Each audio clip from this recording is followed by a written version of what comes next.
Welcome to Why Complain When You Can Whine, our Memory Monday Rewind. Please enjoy our Halloween 2022 episode, Part 2 of WTF is Cluster B. Welcome to the Halloween episode of our podcast. Hope you enjoy. Welcome to Why Complain When You Can Whine, making sense of the senseless, three professional women attempting to make sense of the toxic nonsense while drinking wine. I am Dr. Jody Lorman, Psych Dr. J, Jody, any and all of the above. I am a licensed clinical psychologist in the state of California, and this is solely for entertainment purposes only. Obviously, after you hear it, you'll know that. With a little bit of psychoeducation. There is no therapeutic relationship intended or implied or given. This is our Halloween episode, and in honor of our Halloween episode, I am wearing my Halloween candy cane Disney ears. Woo! And my orange and black. And I am drinking Apothic Red Winemaker Blend. I didn't have my Dearly Beloved because I like the sugar skull on it, but I thought this was very Halloweenish also because it's, kind of cool. And I have two glasses. I have the Drink Up Witches. I'm not going to drink both of them. Nice. And I have Witches Gotta Stick Together. Ooh, I love that one. I'm going to use the Witches Gotta Stick Together. Hell yes. This is mine. And now on to you, Heather. I'm Heather. I'm a licensed professional counselor in Colorado. I'm also a domestic violence survivor. I am drinking Apothic also, but I'm drinking the dark. Ooh. Yeah, it's very Halloweeny too. And then my wine glass is this masterpiece. Love. I love it. And it says, something wicked this way comes. Very nice. Hello, I'm Ashley Paige. I am the founder of Loving Single. I am a DV and SA survivor, single mom. And tonight, I have equally as scary Martha Shard. No, this is very fitting for Halloween. And then I'm so excited because I am quite obsessed with this wine glass. It's a little lady Frankenstein. I know. This is Frankenstein. She's going to be drinking with me tonight. Love it. And I'm pouring heavy tonight. Ladies, because it's been that kind of week. It has. Oh my God. I haven't really eaten today. Just letting y'all know. We're in for a surprise. Heavy pour. We're having a good time. It's Friday. Cheers.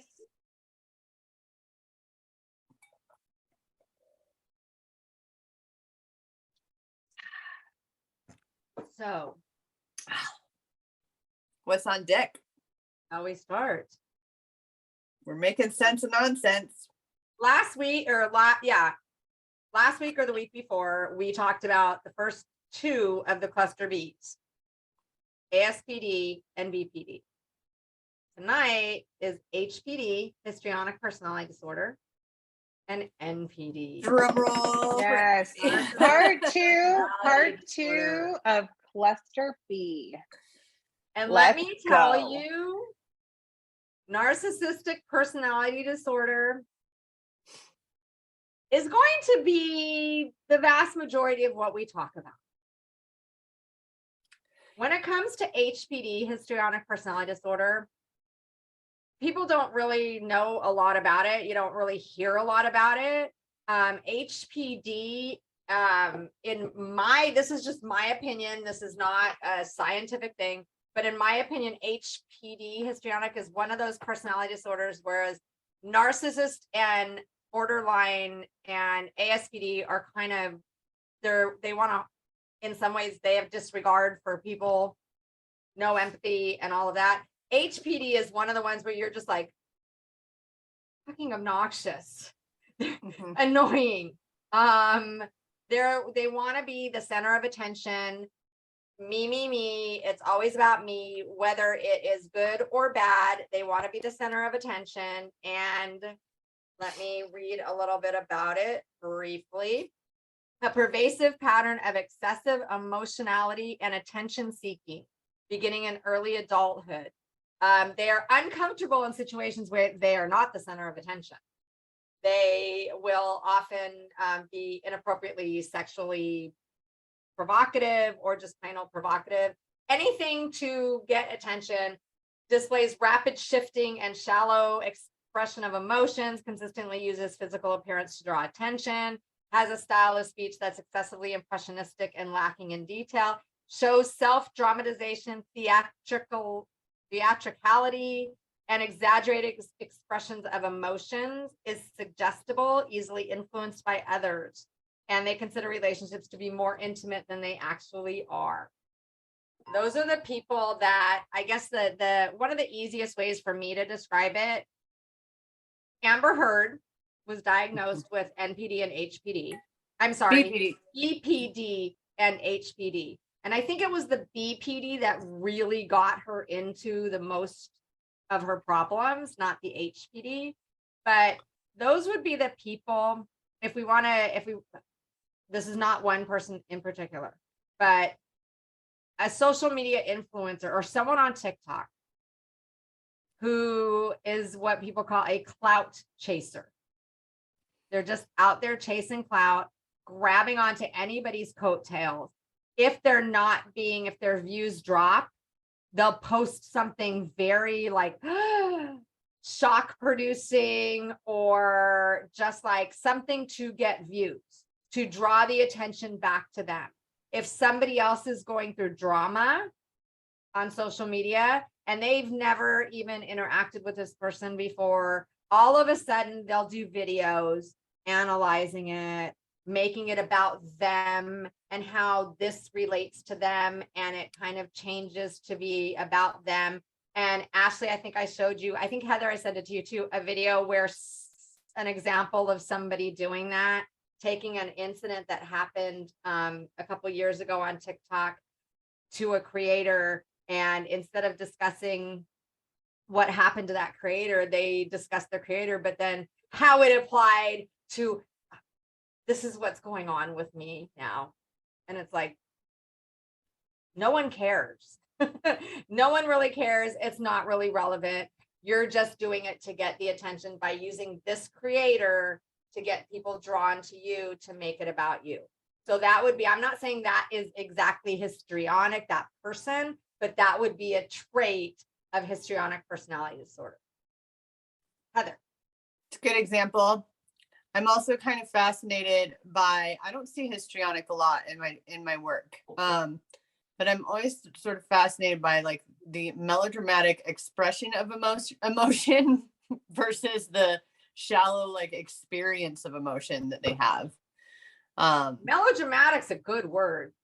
Yeah. That's a good word. Yeah.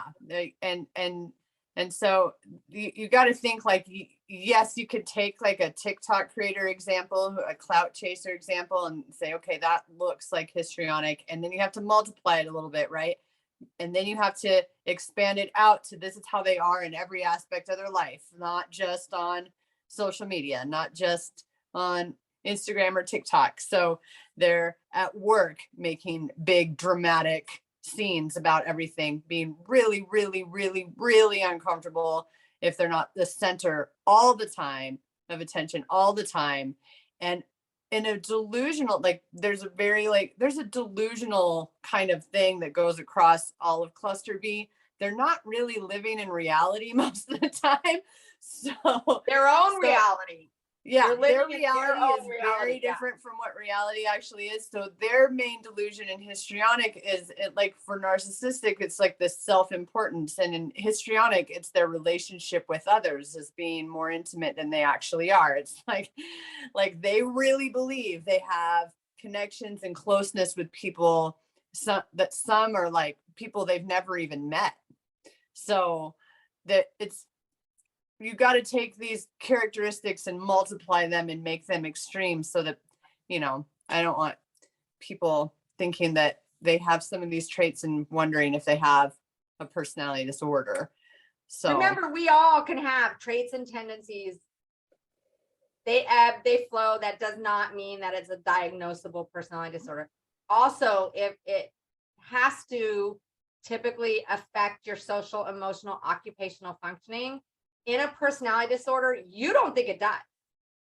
Everybody around you thinks that it does. So you may be getting in fights with people and arguments with people left and right, and they're the ones that are wrong.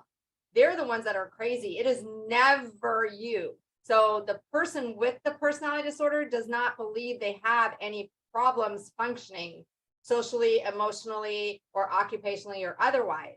But if you asked everybody around them, they would be like, absolutely 100%. Like somebody that, let's just say histrionic, I'm not saying this is an absolute, this is an example, might have gone from job to job to job to job because they just, they weren't getting the attention. It was going to somebody else. They didn't like it. They would cause problems. So they would say, no, I don't have any problem. It's my fucking job. It's my bosses. So with the personality disorder, as with a lot of the DSM, a lot of mental health issues, it has to cause problems with your social, emotional, and or occupational functioning or distress to you. And if it causes distress to you, it's causing problems in your social, emotional, occupational functioning somewhere. So with histrionic, there, and this is why it doesn't, I don't think you see it, we necessarily see it as much because it's more of a, oh my God, I don't want to be around this person. Just drain your energy, not in a mind fucking gaslighting kind of way, but in a, holy crap. So in other words, what I'm hearing is because the truth is for people who aren't psychologists and therapists, it all sounds very similar. It all, like when we talk about all these personality disorders, I'm honestly sitting here, I'm like, yeah, that sounds exactly like what we were talking about with BPD. That sounds like what we were talking about. Like ASPD is it's a little bit more as far as like their criminal history and their violence and things like that. But BPD, narcissism, and histrionic, they're all very similar. So what I'm hearing is when we're talking about histrionic, if we were to define a personality styling to the extreme, it would be the drama queen. Yes. So I just want to make sure that we're breaking it down in a very simplistic way. So people who have no clue and they're thinking like they're listening to these episodes and they're like, oh my God, they all sound the same. Like, how do I tell the difference? Histrionic is like the drama queen. So whereas like narcissism, and we'll get into that, is very self-important as far as they don't really give a fuck who they step on and who they hurt and who they take advantage of. And they don't really care about the status of their relationships as far as they're furthering themselves. Histrionic is more of not so much self-importance, but relational importance as far as placing themselves as everyone needs me. And my value in these relationships is irreplaceable, and like very much like the self-importance inside of relationships rather than outside of within narcissism. Is that kind of a good? I think with ASPD, you think of criminal. And I'm not saying that, I'm just saying if you want to kind of match ASPD, criminal. BPD, attachment issues and abandonment issues. Push you away, pull you back. Push you away, pull you back. Push you away, pull you back. Histrionic is, look at me. Why aren't you looking at me? Why is this not about me? Drama queen, and you just kind of go, I can't handle this person. And it's also like a bunch of like one-upping, isn't it, with histrionic? Like, no matter what I have to say, you have a bigger story, you have a bigger trauma, you have a better relationship, you have a better connection, you have a better experience, you have a worse experience. Like, no matter what I have to say, you're going to outdo me. 100%. I have a friend, and I'm not saying she's histrionic by any means, but this would be an example. No matter what, everything is better or everything is worse. She is one of those people. However, one time my son was molested and I told her, and she literally said, I don't know what to say about that. Shallow. And I was like, yeah, Where's you your don't, shallowness? because you can't one up that and you can't one worse that. So you're stuck in, oh, wow, that you win the contest, and it's not a contest, but that's what a histrionic person that's like, there's one person in this world that has it. If they say, somebody has it worse, there's always someone that has it worse than you. There's over 7 billion people in this world. So that means that there's one person that's really fucked, because there's got to be that person that's the worst. That would be the histrionic. Well, that's me. No one has it worse than me. But, I got an inheritance. And so I'm buying a yacht. It's 50 foot. Well, no one has it worse than me, but I have a 51-foot yacht. Mm-hmm. Like, wait, what? How do you, again, same friend was talking about how they had to pay hundreds of thousands of dollars to the IRS because they make so much money, and then turned around and talked about how they needed free lunches for school. It's like, but why? If you make that much money, why do you need free lunches? Well, because we don't make that much money. Okay, do you or don't you? It all depends on what the if the discussion is how much everybody makes, then they got to make more. If it's how much everybody doesn't make, then they got to make less. So yes, it is the one upping or the one downing. Whatever's going to get them the, I broke my arm. I broke it in 5 places. And my shoulder.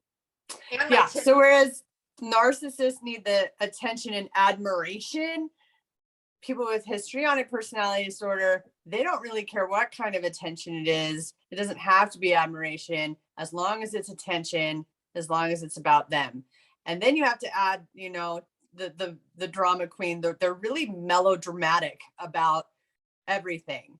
So, like with this person that Jody's talking about, like when she's talking about these things, I imagine her having like these big, like expressive, kind of dramatic storylines underneath it, right? As she's telling it. So the way to really know cluster B is to just have a relationship with one of them, right? Like if you're a friendship or relationship, like, and then suddenly, holy fuck, there's something way off about this.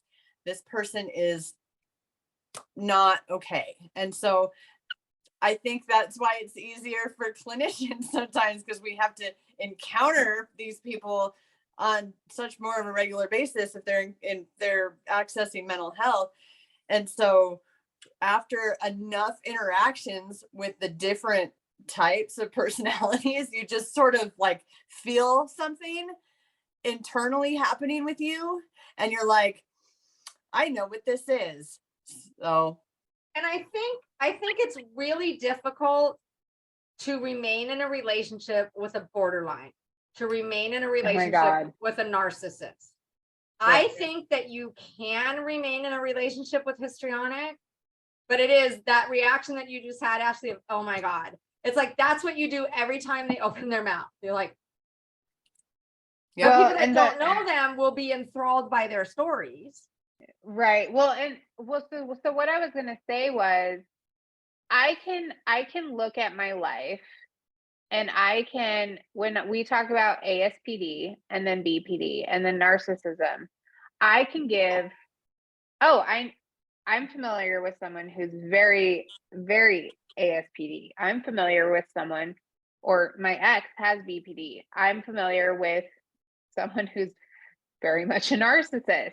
But then when I look at histrionic, I'm like, is that one, I don't want to say the word more rare, but I mean, because so many people are very dramatic, and like I know so many drama queens, I know so many drama kings, but not to such a significant, over exaggerated degree to which we're discussing right now. Because I know so many people who are like, I got to one up you, or I've got to do, I've got to be the center of attention. I feel like social media makes histrionic very convoluted and very muddy because of how much it brings out in everyone's like histrionic tendencies. It's pretty rarely diagnosed too. I think it is pretty rare. I don't come I'm across looking it it up very right often. now, but I think, let's see, 2.1% of the general population. So yeah, when you have up to 6% of NPD and up to 6% or 6% VPD, and then God, I didn't even look up HPD, or I'm sorry, ASPD, but 2.1%. And I think honestly, part of the reason you don't run into it is because those are those people like, I'm just thinking about my little ears. It's like, let's say they were going to a formal dress party, but they want to look different. So they would do something like this as perfectly normal. Their dress has got to be more provocative. If they're not necessarily sexually provocative, but having a lot of tattoos does not make you HPD, but they might have a lot of tattoos. They might have a lot of piercings, things to make them in their mind stand out from other people. So they're not going to be, I honestly, this is my opinion. I don't think they're as toxic. I think they're more annoying, but I don't think they're as toxic. Yeah, because I feel like there's such a fine line between histrionic and self-discovery, right? Like, I mean, I could be wrong, but like, how many times like people are like, I don't want to fit in, I want to stand out, or like I'm, discovering myself, or I want to be different. And histrionic is way, way, way, way, way, way extreme. Yeah. And I mean, just like I said earlier, it just seems like it's so much more rare and perhaps it's just because we're so inundated with self involvement because of social media, that it makes it more difficult for us to identify, because so many people are so vain. And so like there's a difference between self-love and self-obsession and vanity.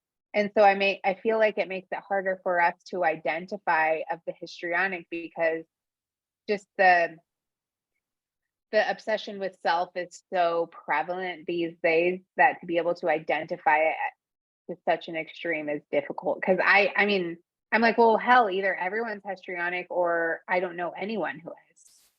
Yeah, And I think. I'm sorry. Go ahead. Oh, you're good. I was just thinking that I want to add there's an element of delusional stuff happening with histrionic that doesn't happen with like the normal everyday clout chasing,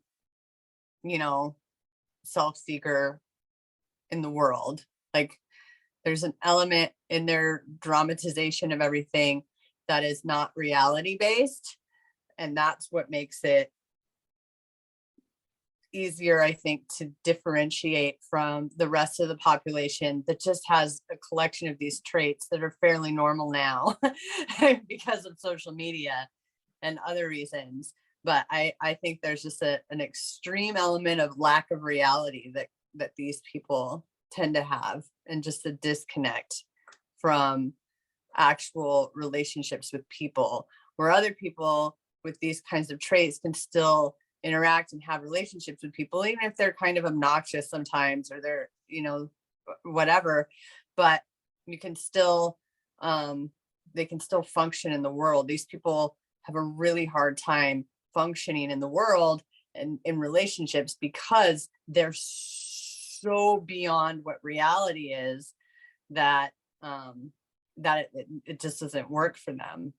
So I think with social media and YouTube and the advent of like, I think of, and I'm not saying I don't know him. He is not my client. I am not diagnosing him by any means, but I think of somebody, what pops into my head is like a Logan Paul.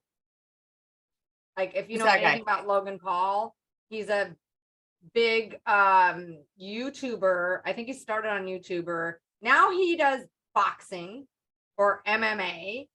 He moved to that because he could, and his brother, Logan Paul, and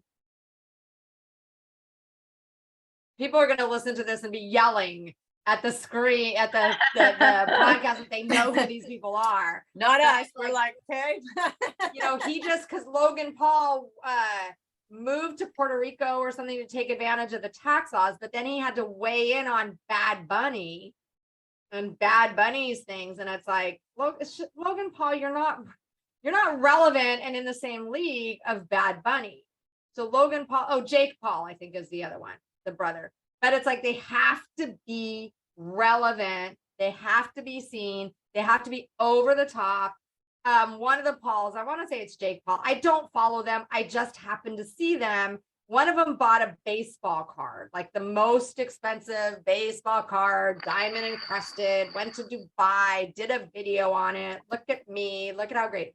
I am not saying he's histrionic, but what I'm saying is social media has kind of made it hard to distinguish between and made it easy for histrionic people to actually have a platform of look at me, look at me, look at me, and clout chasing and melodrama and stuff like that. So I think it's been an easy place for them to succeed. Well, and I think too, you know, because I've owned several businesses and I have, you know, one of the most important things in owning a business is marketing. So marketing is very much like, if we were to describe marketing as a personality disorder, marketers in their own right are it requires histrionic traits, because you must be, look at me, look at me, look at me. Yeah. Like you have to create noise. You must be louder, better, more different. Imagine that everyone. In a person. Imagine that in a person.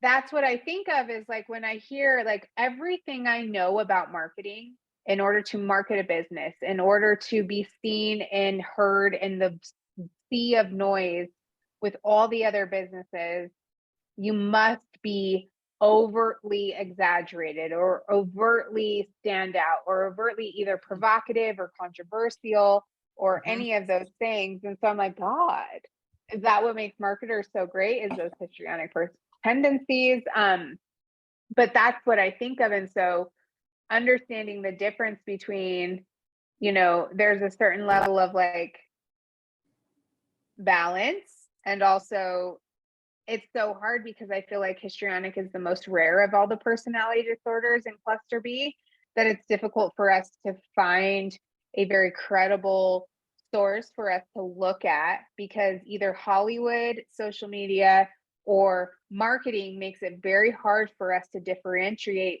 what exactly is histrionic, because we're so conditioned to that type of behavior that it makes it almost normalized for us. If you can believe it, NPD was not supposed to be in the latest edition of the DSM. When the DSM-5 came out, they were going to get rid of NPD. Yep. NPD is far more common by 4%, which might not seem like a lot, but far more common by 4% than HPD. NPD is fucking dangerous, and HPD really isn't. I think with the advent of social media, HPD has a home. Do you remember what their argument was to get narcissistic personality disorder taken out of the DSM? Yeah. It's written mainly by old white male psychiatrists. They did not believe that NPD was really an issue. And they don't practice. These are also non-practicing clinicians. So thankfully, they listened to practicing clinicians who said, what the fuck do you think you're doing? And they kept it in. But yes, because it's old white men, psychiatrists, didn't believe, and I wonder how many of them are NPD. So let's not make it an issue. Take it out. Right. Yeah. So wait, hold on really quick. Can we divert there for 1 second? And we won't stay there for very long. So what you're telling me is that DSM is written by Caucasian men. For the most Mostly. part. For the most part. They So try to diversify and add psychologists, add women. But if you go through the back of the DSM and it is public, anybody can buy it, anybody can find it online. Because I've done this. Look to see, one, how many times I see PhD versus MD, and how many women I see, and how many names. And I know you can't just go by the names, but how many names sound like they are not white. Mm-hmm. There's some. Yeah. The DSM is not the fucking Bible. I know some people, want to be like, in the DSM, it says X, Y, and Z. What I would like everyone, and Jody knows this, but I would like everyone to know is that this book has evolved and is always evolving, because mental health and psych disorders are always changing and evolving in terms of what is considered normal versus abnormal. Research studies that are, done on more varieties of people, and, and getting more data. Things, homosexuality was not a personality disorder, but was it its own disorder years and years ago. So it's changed and evolved with the times, because that's what people do. So I think in the future, personality disorders in cluster B especially aren't going to look the same either. I think, because I don't look at them as boxes hardly anymore. I sort of see everything, because I work in criminal justice, and I see a lot of people with cluster B traits who are really problematic. They're more on like a spectrum to me. So I know they've been talking about putting the personality disorders more on like a spectrum, like you have like this amount of this trait or whatever, or these traits, and therefore you're X amount of a problem to your life. But I see, I'm gonna agree, slightly disagree, in the sense of it is the Bible of mental health diagnosing. However, it is open to interpretation, and it shouldn't be taken verbatim. Like, you can say this is the criteria, but it does not tell you how that criteria manifests, what that criteria looks like. So if you just look and go, well, the criteria says it must be this, it's like, but this can look like that. This can look like this. This can look like that. So it's, you have to not take it, you have to take it at face value. And that's why I tell people, if you are not a mental health professional, feel free to look at the DSM. However, don't go self-diagnosing. Exactly. We dissect that thing. We take it apart. By the time I did it once in my master's program, and I think 3 times in my doctoral program, you take that shit apart, upside down and inside out, and you look at it and you say, okay, well, it says this, but this, if you are a lay person that doesn't know, looks like this, and it looks like this, and it looks like that. But you may not know that by looking at the word.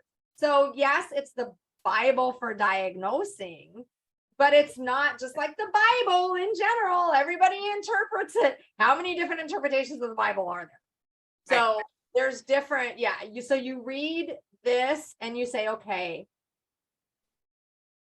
this behavior falls under this. Now, a lay person may not know that, but a trained mental health professional does. Or in women, this is how this behavior looks. In men, this is how this behavior looks. A trained professional hopefully will know that distinction. There are sadly a lot of professionals that don't differentiate between how something manifests in women, hence the term hysteria back in the 1920s. So it is, and what I don't like about the spectrum aspect of it is NPD, we can have traits and tendencies that ebb and flow, but when someone's diagnosed NPD, I mean, I know people with traits and tendencies, and I know people with, and the people with traits and tendencies are a lot different than the people with. And as far as the spectrum goes for NPD, they're all fucking dangerous. I think that that's an excellent like segue into NPD, because I think the reality is HPD is so rare, and I think that the one thing that people want to know the most about right now is NPD. And I think that it's every single person that I know knows someone that they think either has one, been diagnosed with NPD, or two, has NPD. So let's talk about NPD, because we could talk about this for the rest of our lives. Yeah. Can I tell you what NPD is not? NPD is not someone who is egocentric, full of themselves, an asshole who thinks they're better than everybody else, and is in love with themselves, if you will. That's narcissism. That's a narcissist. That is not NPD. They are not the same. Right. So you can have someone who is like, damn, you love yourself way too much, don't you? They can be a narcissist, as whatever, Narcissa or whatever, if you go back to the fable. No, not a fable, whatever it's called. I know people are listening to this podcast going, oh my God, she doesn't know anything. It's wine, people. We're not working right now. We're just yapping and drinking. I don't have to be right all the time. But NPD, Narcissistic Personality Disorder, those people. A narcissist is just annoying. An asshole is an asshole. But an NPD, a diagnosed or diagnosable, because they only go to therapy to prove that everybody else is crazy and not them. So most people go to therapy. So a diagnosable NPD, they're dangerous. They're dangerous, and they're really quite exhausting to work. Okay, so let's break that down. Let's break that down for 1 second, because I want to stop there, because I know that there are some listeners that are like, what the fuck? You just said they're a narcissist. A narcissist is different than an NPD.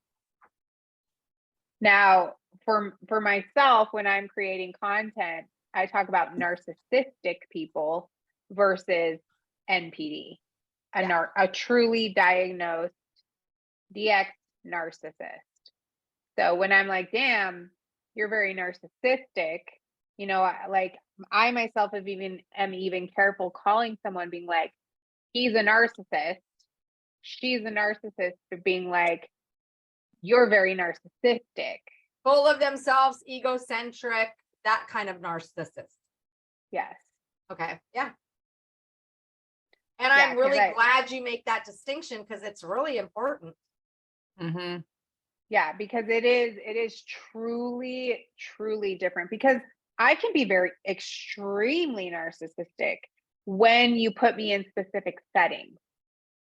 And when you catch me on the right day talking about the right thing, or when, for example, I'm a very different human creature when I'm mooning versus when I'm just myself, like when I'm not hormonal.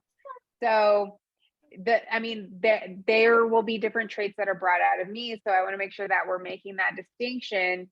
Not everyone, I tell this to people all the time, not everyone is a narcissist. Sometimes we can all be very narcissistic, but a narcissist is a narcissist is a narcissist 100% of the time, 365, 24/7.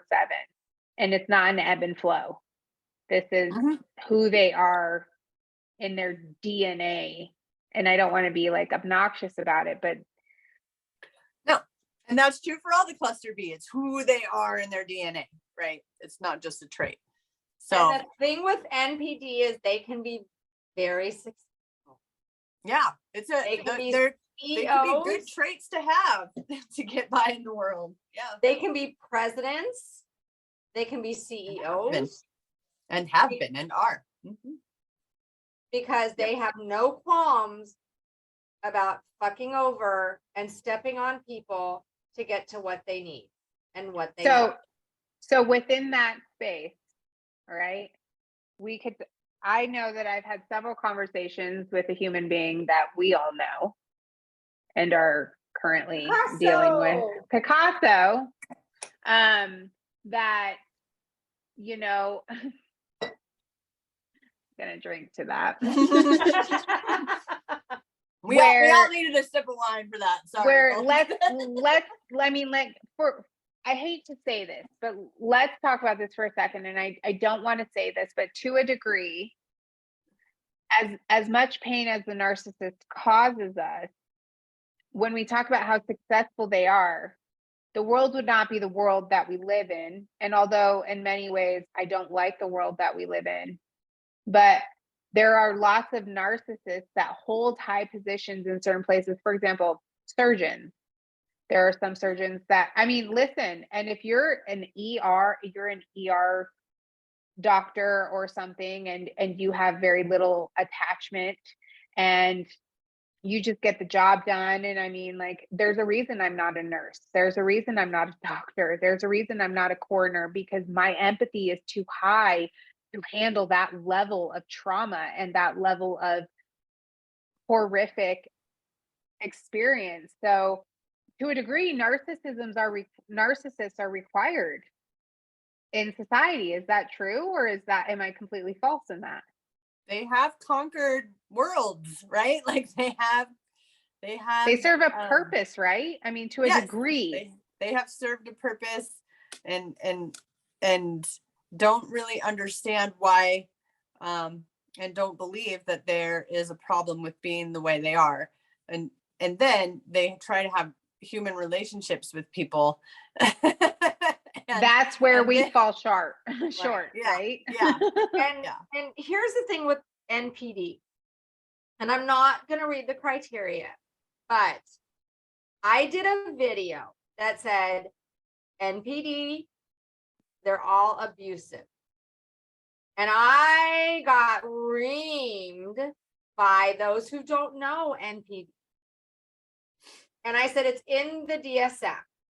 So here's the thing about NPD is they gaslight, they mind fuck, they lie, they demean, they devalue. All of those things are emotionally and mentally abusive. And here's one thing that if you read, this is another thing that lay people don't understand. You need to read everything that goes beyond the criteria. You need to read the diagnostic features. You need to read the associated features. The diagnostic features, this I do want to read. Individuals with narcissistic personality believe that they are superior, special, or unique and expect others to recognize them as such. And if you don't, they can become furious. I'm sorry, it's so funny to me. Gosh, it sounds familiar. I mean, but here's why it's so funny. If you do not recognize me as your superior, as a woman, as not only as a woman, but as a minority woman, when I hear that, I hate to be so generalizing, but I think of almost every man I've ever met. Yeah. And multiply I feel like the old narcissists, true NPDs, are so valuable when it comes to furthering not society, but as far as like in the workforce, in technology, because they're so self-involved and they're so into furthering technology and all of these things. But when it comes to human relationships, all they do is fuck shit up. Oh, always. All they do is hurt people. All they do is take advantage of them. All they do is abuse. So when it comes to furthering society, furthering technology, getting shit done and getting shit handled, conquering things and all that stuff. Right. They're very proficient at that. But when it comes to matters of the heart, all they do is break it. All they do is fuck it up. Right. Their motto is it's all business, right? It's all business. And even in human relationships, it's just business. That's ruthless. It's not, yeah, it's about them. It's about getting their needs met. It's about the mission they're on. It's not about it and whoever they have to step on to accomplish that mission. It's just business. Don't cry about it, bitch. And they just, that's how they treat everyone in their lives. Narcissistic personality disorder. They are very self-loathing. Very self-loathing. Somewhere in their childhood. Now, remember, everything that we discuss, it's biopsychosocial. So it's not because of nurturing alone. It's not because of nature alone. It's a biopsychosocial thing. Someone asked me today, well, what causes it that we can change? We don't know. It's something in the womb, something genetic, then they're predisposed, and then something happens. Real or imagined, real or perceived, and if they perceive it, then it's real to them. So something happened where they felt they didn't get the love that they should have gotten. They were less than. So they spend the rest of their lives searching to replace that hole that was made in their life. I'm going to make up an age at 6 years old. Now they're 50 years old. Who the fuck knows what that feels like? They don't know. So they're constantly trying to fill a hole that they could never fill because they don't know what it is. And they're not 6 years old anymore, so they'll never be able to fill it. They have no self-worth at all. They take it from other people. They feel very inferior. So the inside of a narcissist is very different than what they portray. It's a mask that they portray. And they're also masking that from themselves. So they, and I hear this and I want to I do enough videos on yelling at people for this. They do not attach to people who are weak. They do not attach to people who are lonely. They do not attach to people who are codependent. They do not attach to people searching for love. They attach to someone who will benefit them. They attach themselves to people who are better and far superior than them. Because if you're down here and you cannot bring people down, you're going to attach yourself to bring yourself up. If I am surrounded by someone who is better than me in stature and professional stature, personal stature, financial stature, looks, academics, any of that, then I am superior as well.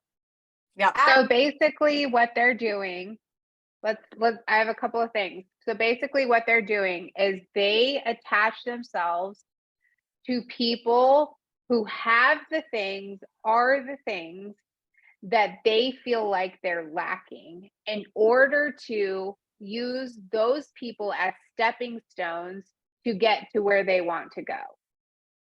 Yes and no. They use it to fill their feelings of inferiority. If I can surround myself by someone who's beautiful, by people who are beautiful, then I'm beautiful. If I can surround myself with, look at like my ex, I'm with a doctor. I'm with a doctor and all her doctor friends. So I must be of the same level. Because why else would they want to be with me? I was going to add, until they realize that we are not just doctors and therapists and like strong, amazing people 100% of the time, until they realize that we're actually kind of flawed human beings ourselves. And then that whole idealization, like they attach to us because they want to fill that need. And then they're like, oh, they're really not perfect human beings, which means I'm not going to be viewed as a perfect fucking human being. So now I'm going to make them feel like shit because I feel like shit. So they attach themselves to titles. To people who will And benefit them. Yeah, so they're attached to the title and the idealization, not to the person. No, Right. Is that correct? because let's say you have a shit ton of money. You have a yacht. All your friends are these amazingly rich people. Well, now you're in that circle too. So even though you know that you don't belong there, because they still know that they are inferior because they're lying to themselves. So if you know, but look at, I am surrounded, Instagram, look at, I am in San Tropez with all of these people. See how good I am? But it doesn't fill that hole that was made at 6 years old. So eventually it's like, well, fuck this shit. You're worthless. Everything. All I hear, I think everyone right now, while they're hearing this discussion, all they're hearing right now is the description of the person that they're currently thinking of, that they've labeled the narcissist in their life. Like for real, when I'm listening to you talk, all I see is one image in my brain right now. Someone, yeah. Mm-hmm. My ex used to say, and this is funny because he is number one in seniority at the institution. And that is him. When he puts on his uniform, he literally changes his stature, his demeanor, everything. Because now he is number one. Now, when we were together, one of his nemesis at the prison was dating a social worker. So how do you think he felt? Oh, he's only dating a social worker. Literally, he said this. He's dating a social worker. I'm dating a doctor. And it's like, wow. I mean, I thought it was funny, but it's like, yeah, they're the prom princess and prince, and we're the prom king and queen. But that's exactly it. It's like, look at that guy. He's only got a social worker. I got myself a doctor. That's that. It doesn't matter that it was me. It mattered that it was a doctor. That's how sad it is. And we sadly, and I want to strangle victim blamers. It is easy. Anybody can be duped by NPD because they're good. They've had a lifetime of perfecting their mask. And they will listen to you when they meet you, when they court you, for lack of a better word. They're listening. Probably the only time in the relationship they're truly listening. And they're listening to you to say, for example, my husband passed away. And I remember I said to my ex, my husband was my emotional rock. Even if, if the guardrail on a mountain road, it's not really going to help you not from falling off the mountain, but you feel safer with it there. That was my husband. He was my guardrail. And I remember my ex saying, I want to be that for you. Now, it wasn't odd because we had gone out, a few times. So we were starting to get serious. So it wasn't odd to hear that. I want to be that rock for you. I didn't know at the time that that's his pull of I'm such a good person. And in between saying I'm going to be that rock for you, he's also would say, oh my God, I'm a piece of shit. And I'd be like, how are you a piece of shit? You're so good. Look at what you've done. Look at the kind things that you have done for me, basically.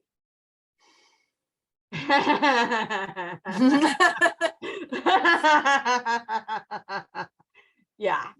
So they reel you in by being good enough, not too good to be true, but good enough that you're like, wow, this is what I'm looking for. And then they slowly, like they might be a half hour late to your first date, and you're like, fuck, but they have an excuse. And so you're like, okay, you know, this, some people have time management problems, but She's actually talking about the initiation of the trauma bond, y'all. Pay attention. but what they're doing is, this is a form of control. This is a form of seeing what you're going to tolerate. Yes. Yes. Here comes your trauma bond. So let's just stop right there. So for a moment, let's interject about, so the narcissist, their priorities are, one,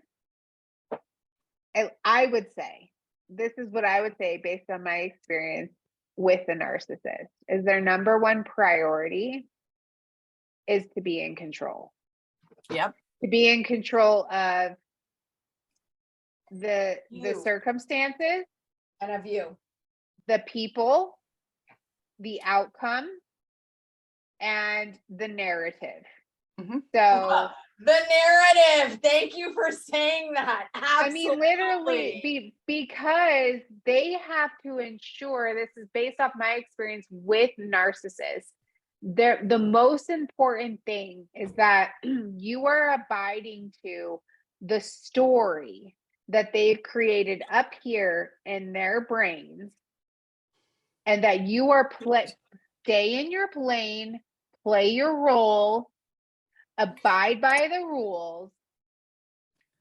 I don't need your opinion.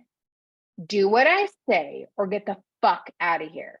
That is the thing. And then so for most of us, we just want to be chosen so badly that we're like, okay. But that's the thing, is their control of the situation, the person, the narrative, and the outcome.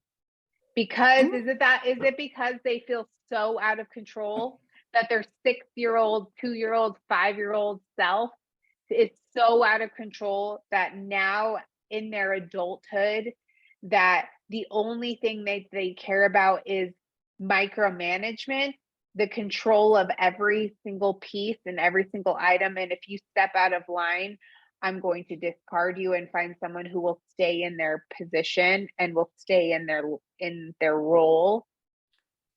That's how they get their needs met. It's just how they get that need met. And then it's that belief, that delusional kind of belief that they actually are superior to everybody else, that they are smarter than everybody else. And whether or not that's reality doesn't matter to them. They actually, like, there's that wounded child in there somewhere, right? But as adults, these people are really, really exploitive and abusive in the way that they have built an entire human being around getting their needs met in the most maladaptive fucking way possible, which is by hurting other people.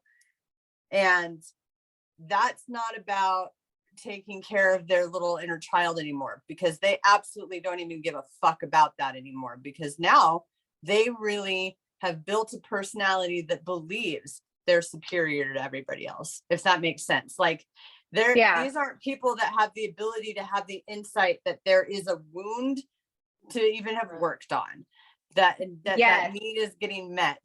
They've built a whole life around, nobody's gonna fucking meet my needs, so I'm gonna make everybody meet my needs. Well, and that's one thing, Ashley, that I do want to correct, is because you said we want to be loved so bad. Again, to me, that sounds like it makes it our fault. And I know that's not what you mean, but that sounds to me like we want to be loved so bad, so we believe it. And I think what you're saying, what they do is they make such a bond with us.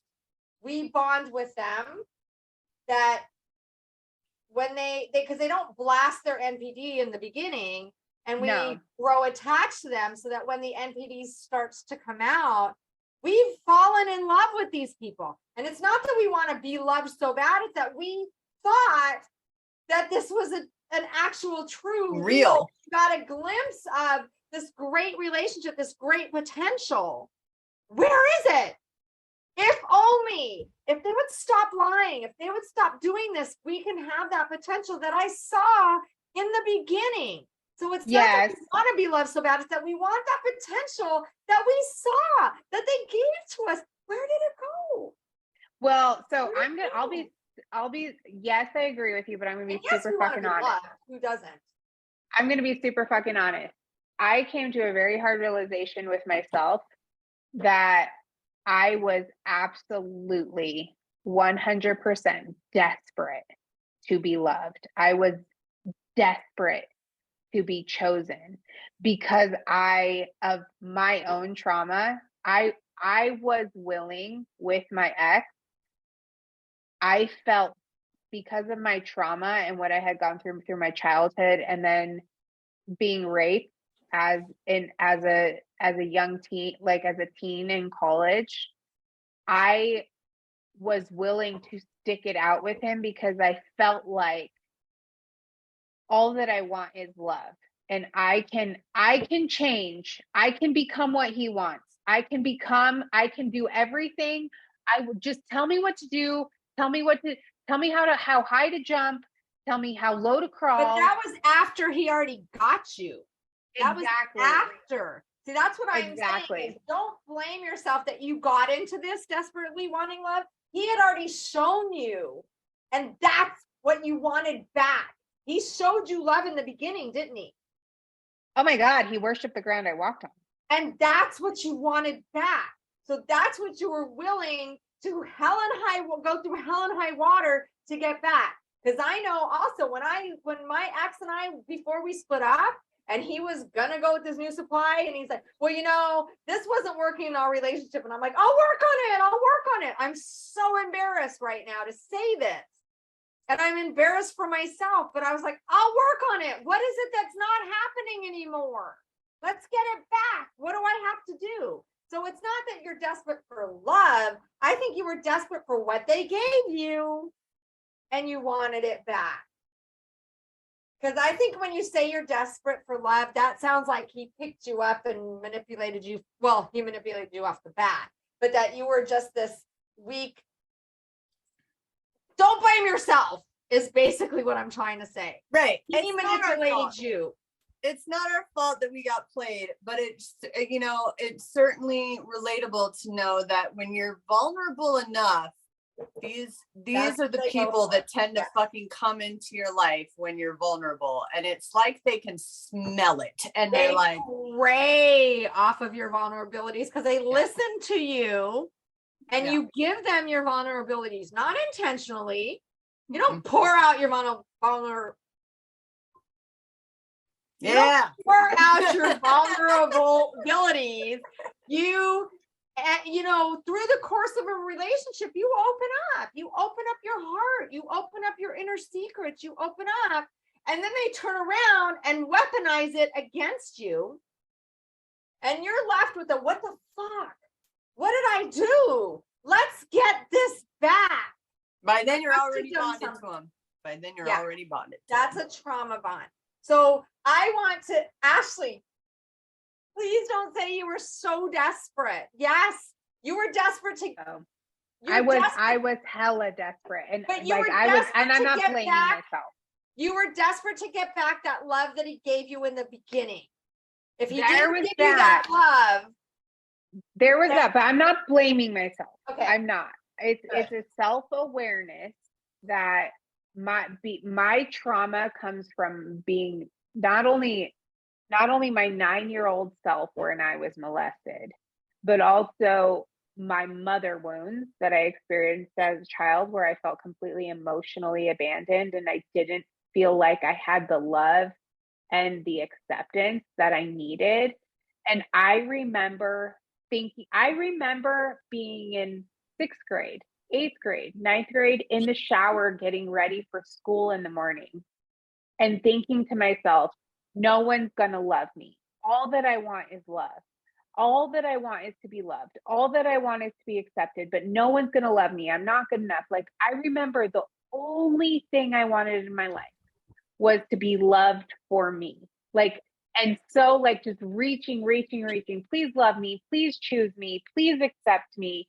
And when I say like I was desperate for love, I truly was, but not to the point where I blame myself, but to the point of me acknowledging that my desperation to be loved and chosen was one of the reasons that I was willing to overlook mistreatment and to betray my own boundaries, not to the point where I will say like, it's your fault, Ashley. Not at all, because my trauma wasn't my fault, but to the point where I would say that like my desperation to be loved by someone else overpowered my ability to love myself, to the point where I was like, no, that's not okay. That's not okay.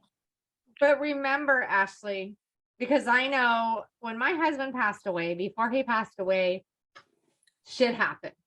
And I'll talk about it another time, but it was very traumatizing. So when my ex came along, and after like 6 months, I told him about all the trauma that I went through, and he eventually weaponized that against me.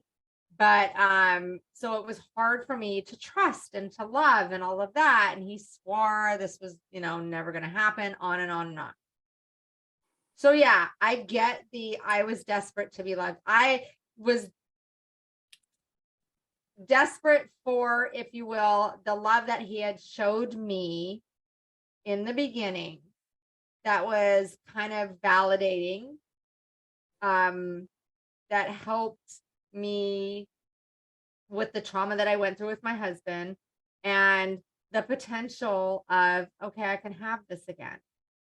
I think that if he didn't show you the love initially, you wouldn't have stayed with this person. But because he showed you love initially, he wrapped you up, he mind fucked you, he gaslit you.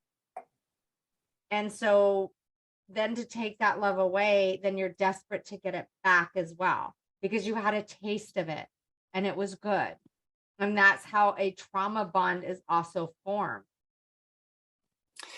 I agree. I think I relate, Ashley, to what you're trying to say, which is that there was a point where we saw that this was not healthy, that this was toxic, and it was too late. And we were like, we'll be the ones to change, or we'll try to accept them for who they are, so that we don't have to lose everything that we've, worked for. And so I relate a lot to that. And I think other people listening probably do too, because at some point, we're not dumb. Like at some point we're like, this is totally not what relationships are supposed to look like. Right. And yet we're the ones willing to completely self-sacrifice by that point. And this is all because we're bonded to this person at this point. Because they showed us so much potential in the relationship. What is it? Future faking? And then there's like, once you know that, and then it happens again, people are like, what the fuck is wrong with me? Oh my God. I already went through this one fucking time. I went through this before. Why am I? And I feel like this is happening again, and I'm still letting it happen. And my boundaries are once again being completely eroded bit by bit. And I fucking actually kind of see it happening this time. Yeah. And yet, what the fuck? So I think that's what I relate to in Ashley's experience, and what other people might relate to who kind of had this pattern of relationships like this, where they're like, I know I'm not a stupid person. I know I've like learned something from my past relationships, right? Like, but what is it about me that keeps doing this? Because we also hope, again, remember, they didn't blast their MPD. They showed us enough to make us fall in love. So we keep looking for that, because it's like, well, it was there. It was there. Where did it go? Why isn't it there? Just listen to me. Let me explain, Because again, it's gotta be, sadly, we think this, it's gotta be something, even though we maybe logically know this, we don't, it's gotta be something that I did. I know there were so many times when I left my ex, I had a recording on my phone that I remember recording it, but I didn't remember that I recorded it. And like a year later, I'm like, oh, I remember when I did this. We were having a heated discussion and then the whole thing, I'm listening to it, a year later going, what the fuck was I thinking? I'm spending the whole conversation saying, why aren't you listening to me? If you listen to what I'm saying, you'll hear what I'm saying. And he was over here deflecting, gaslighting, mind fucking, changing the subject. And I'm like, why won't you listen? And the whole fucking half an hour is me saying, I'm not saying this, I'm saying this. Listen. And I'm listening to this audio saying, why the fuck didn't I leave? Why didn't I walk away when he said, well, I'm not discussing this and you can leave? And I'm like, why won't you discuss it? If we just sat and talked, I'm sure we could come to some sort of agreement. And he's like, and then he would say something I did. And again, gaslight, deflect, and all of that. And I'm listening to the audio going, why the fuck did this go on for 30 minutes? Why did I allow it to go on for a minute? Why did I not walk away? They fucking tell on themselves too. They tell on themselves. Oh my God. And you hear it and you're like, and they will literally fucking tell you. I was just thinking of this. Like they will literally fucking tell you, get the fuck away from me. Yes, danger. They will tell you. And it's so, this is so, this person that I think we're all thinking of, but this fucking person Picasso would go and tell people the first time you catch him in a lie, he would say, the first time you catch him in a lie, get the fuck away. Heather, we're going to do a drinking game. And anytime it's Picasso, we got to take a drink. Picasso. Okay. Picasso. Shit face. Fuck. So he will tell people, he will say the first, like, people need to fucking earn your trust. And the first time they fuck that up, you walk away. The first time you catch him in that lie, that's it. Boundaries. Walk the fuck away. And it's like, they tell you what to do with them. They're like, they do tell you what to do with them, and you don't like, do it. I'm going to fucking lie to you a whole shit ton. And the second you catch me, you better fucking run or I won't stop. The and they problem is about that. The problem is the way they tell you is, what is it called? A compliment sandwich. The way they tell you is a joke. Like my ex would say, oh my God, my ex is psycho. Look at the text she sent me. And I would look at the text and go, holy fuck, what's wrong with this woman? But he wouldn't show me the text before. He would tell me the situation, but he wouldn't show me what occurred.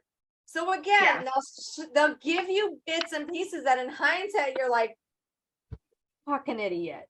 But in the moment, they're telling you, but they're telling you in a way of like my ex would say, I would say, oh my God, all these guys at work, and he's like, oh, I'm a piece of shit. And I'm like, oh my God, no, you're way better than I've never heard anything negative about you. They waited till we split up before they told me all this shit. But I hear negative things about everybody else, so they do it in a way that you're like, context is everything. Remember that, because I've had so many people say, why was I so stupid? I didn't take heed of it. It's because it's in context. In context, when they're giving you a massage and they're sending you to the spa to get your nails done and your hair done, and then they're telling you, oh, by the way, I'm a fucking idiot. You're like, no, you're not. Look at what you're doing for me. That's when they'll do it. They'll do it when they're doing something nice. Well, they'll hit you and say I'm an abuser. No, they're gonna do something. They'll give you flowers and say, oh, by the way, I lied. And you're like, flowers. I don't want to admit this, but so we've all heard, well, maybe not everyone. I mean, I know that all three of us have had, but maybe there's probably a lot of listeners that may have not heard that on average, it's, you go back, we go back 7 to 9 times before we finally leave. And for me includes death, by the way. yes, Includes and for perpetrator. I mean, I probably left, I don't know how I accomplished this, probably like 15 times. I mean, this is over the course of 13 and a half years.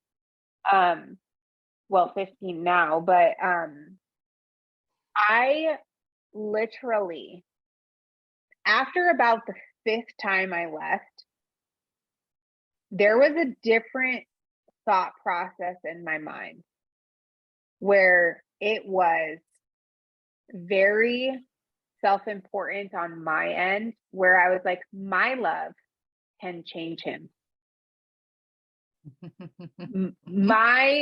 I can change him. Like, what I know about love and what I've learned.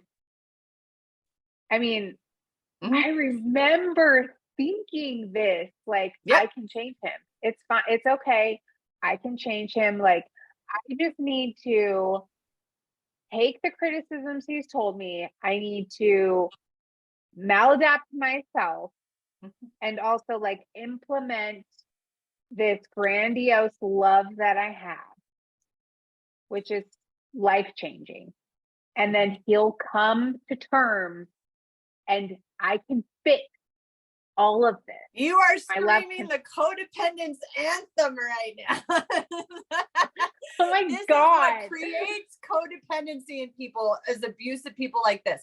Because codependency is not something, some people are not codependent in all their fucking relationships. It's situational. These fucking people can create a codependency in us because they're such fucking soul suckers. And codependency is enabling the behavior of the other person. So when people think codependency, they think of, oh my God, I'm like globbed onto this person I don't let go. Codependency means you enable the behavior to continue. The behavior at the of the other expense person of your entire self. Your whole self gets put aside. You're like, I am so special.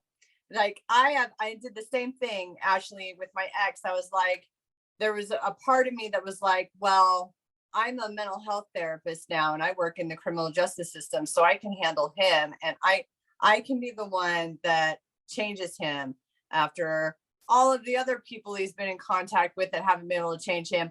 I can be the one to change him because we have something special, because we have history together. And I can adapt and learn to cope with everything because that's what I do at work, right? So I can do it in my romantic relationships too. It was like a whole other level of I will. And at one point I was like, I will let him be himself, which is an abusive drug addict piece of shit. As long as I don't have to lose him. Oh my God. I will let him be, and I will cope and adjust. And that will be what ultimately changes him, is my acceptance of him as he is. And your whole self gets put in the shitter and you're like, oh, bye self, and no boundaries anymore. Bye self. Yeah, it's so exactly what I went through with my ex. It is the codependence anthem to do stuff like that, especially with addiction, with people who are addicts, like, because you want to regain some control, right? They can be so unpredictable. They can be so out of control that you, in an attempt to regain control of your life, you kind of do become a controlling person, right? Like, oh my God, and you do it in the name. The difference is you're not controlling in the name of like getting your abuse needs met and abusing other people. You're controlling it, and because you care about this person, you're trying to fix them.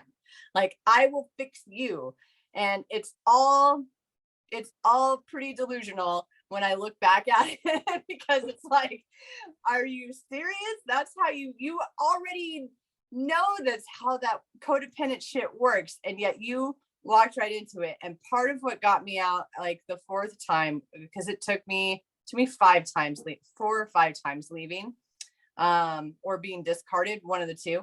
And I remember one of the times that we broke up was because I finally read the book Codependent No More, because I finally was like, I feel what this is. Like, I know I'm being a codependent piece of shit right now. So I read that book and I was like, and he was watching me read this book and he was like, oh shit, like she's coming to her senses, and would start these huge fights, and then eventually it would end in some discard, either me kicking him out or him leaving me for some other woman, whatever that he was already cheating on me with. Anyway, so yeah. I was so proud of myself. Now I'm just so humiliated, but I was so proud of myself because I got him to communicate. Because he would never communicate appropriately. And I taught him appropriate communication. You're like, Fucker knew what he was doing. yes. He could communicate. Oh my God. He They're played so manipulative. He played the shucks, I'm just a dummy. Like really good. Really well. Yes. Yes. And okay, Picasso. So one more Picasso statement, because I know we have to end soon, but like the warning, like when the big red flag that I chose to ignore there was when I texted what I asked what his sign was. Well, I said, my friend wants to know what your sign is. And his response was literally the street sign that says danger ahead. They fucking tell on themselves. No, I'm sorry. that right there, when we talk about context and people saying, why was I so stupid? Why did I know? If you have no idea and somebody says that and a non-NPD person can say that and you're like, that's so funny. But with an NPD person, they're fucking serious. So that's where context is everything. And that's how they dupe us so well. Because they, again, don't say, this is, and they pull something like really bizarre out of their ass that you're like, whoa. They put, danger ahead, and you're like, I did too. I was like, oh, that's a good one. Like, and then you look back and go, fuck.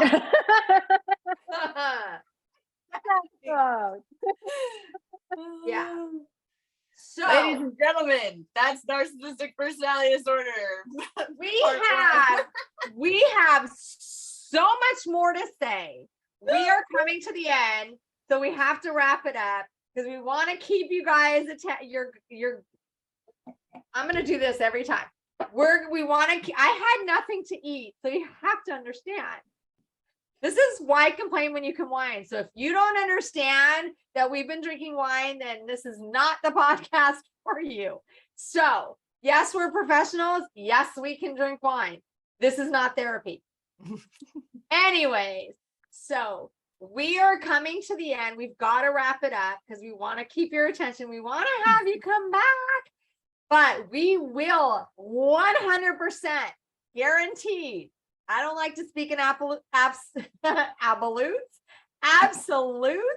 but I can tell you, we will be talking about this for a long time. And we're going to tell you some dirty little secrets also. So on that, I'm going to ask if you guys have any dirty little secrets that you want to share. Put them in the comments of our podcast and we'll share them. I don't know if you want to. You are more than welcome to put your name, put anonymous, put whatever, but we're going to share some really, really good dirty little secrets. Yay. So we'll continue this NPD on our next episode. And if you have questions, if you have comments, feel free and we'll respond as best as we can. Because remember, we are attempting to make sense of toxic nonsense while drinking wine.